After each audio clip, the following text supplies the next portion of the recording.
Confession of the state. So when you present, you want to look at your audience and make sure that they've caught up with their notes before you proceed. Okay, so grief is emotional distress caused by or as if by bereavement, which is the suffering the death of a loved one. Okay, so you guys are getting that down.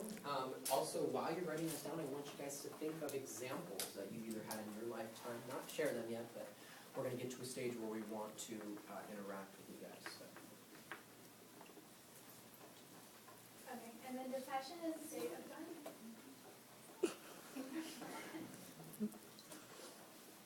Good to go. Depression is a state of feeling sad, psychological disorder, marked by sadness, inactivity, feelings of rejection. So, Lindsay, while we're writing that definition down, can you define dejection, inactivity, sadness, just basic words like that? Well, yeah, it's just when someone's like kind of almost alienates themselves from someone, and they're sad and they don't know a lot of family emotion. Bless you. Like they're so sad that they have the inactivity, like they don't want to do anything, they have no motivation. It's sort of like what we've seen in some of the other novels we read, like withdrawal from society. Vanessa, withdrawal from society, what can we relate that to specifically? Like, give the class a specific example of what we've read so far, what we can relate that to. I know you can do it. Pick anything we've read so far. Let's pick something we've read so far and relate it to it. Let's try... Crime and punishment. Crime and Okay, so in Crime and Punishment, he, after he committed his crime, and he was punishing himself, he just sort of withdrew from society and didn't really he didn't take an active role in finding work, or he just sort of sat and was very introspective and Very reflective. He's very reflective and just thinking about what he had done. Does that help you guys with the definition of depression? By defining the words within the definition? By providing specific examples of texts that we've read this year? Just think about it. When Ms. Ortiz talks about when we write our essays, the best things to do is connect it to literature, and that's one thing we're going to focus on today. So then typically when you're depressed or you're filled with grief, the first stage is denial and numbness. You don't want to believe that it actually happened. And then Let me ask, how many stages will you be covering? just the There are 5 specific stages? for grief. Okay, so what's stage number 1? Denial, numbness, and shock.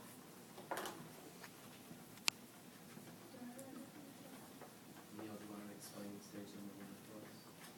So, basically what denial would be is that after first hearing the news that, say, a loved one died, you'd be like, no, that's not possible. Or, like, my brother can't die. Like, this isn't happening. What are you guys talking about? And then you would eventually succumb to shock because you'd be like, how could this happen? Like, this is insane. And then often how people try to cope or, like, deal with this is that they'll sort of numb themselves and be like, I can't believe this just happened. Like, what do I do? They sort of have, it's just numbing themselves to that. So it's just that first process in which you face denial, shock, and then numbness. And then the second stage is usually bargaining.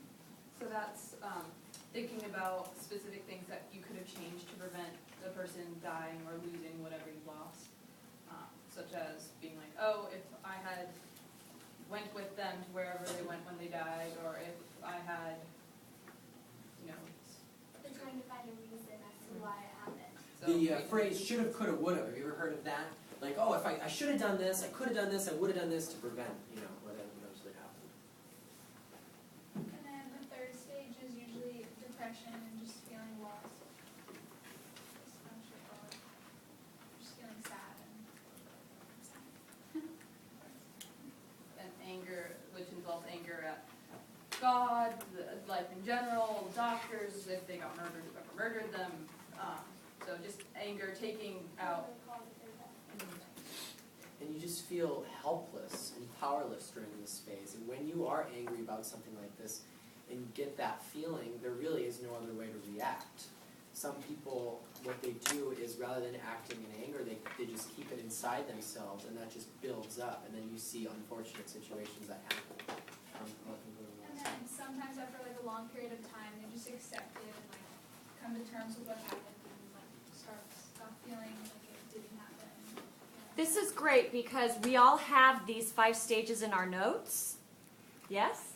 Because we can refer to these as we read Catcher in the Rye to try and determine which characters are at what stages. I would like for you to be able to identify that. So make sure that you are keeping up with your notes. And it's interesting because it can take, the stages of grief take a different amount of time for everybody. They can take years, months, a lifetime. So it's interesting because just like everything else, everybody is different. Well, then you can also be going through like a fear at the same time. You can be depressed and then angry at the same time. And then you can also be like Mr. Merceau from The Stranger, and honestly, after the death of his mother, not even really feeling these stages. So obviously, this is just a broad topic, and it depends on what type of person you are, whether you're very emotional, very sensitive or not. But I think we all truly feel these after a catastrophic event. You can also backtrack. Like you can stop. Like you don't feel any sadness anymore, and then you can be reminded of it, and then the process will start over again, or certain steps. Like if you lose your mother, then all of a sudden you're getting married and you have to go find a wedding dress. All of a sudden you're reminded of the loss in your life that wasn't as prominent before, but all of a sudden you don't have that mother to go shopping with, and so you are reminded of the loss, and you almost go back to being angry. And it's interesting that that grief and depression don't just result from the loss of a loved one. It can result from the loss, I mean, not just death. You can lose your job, fail a class. It's all, but Financial difficulty. the main common theme is loss, and it doesn't even have to be permanent loss. Your child could just be going off to college, or anything like that. It's just loss is the common theme. Obviously, that's not always the depression. We're just talking about depression within the stages of grief, but usually grief and depression are linked in this way from loss, not only the loss of a loved one necessarily. I want to just draw a little chart like this and just kind of write what loss could consist of.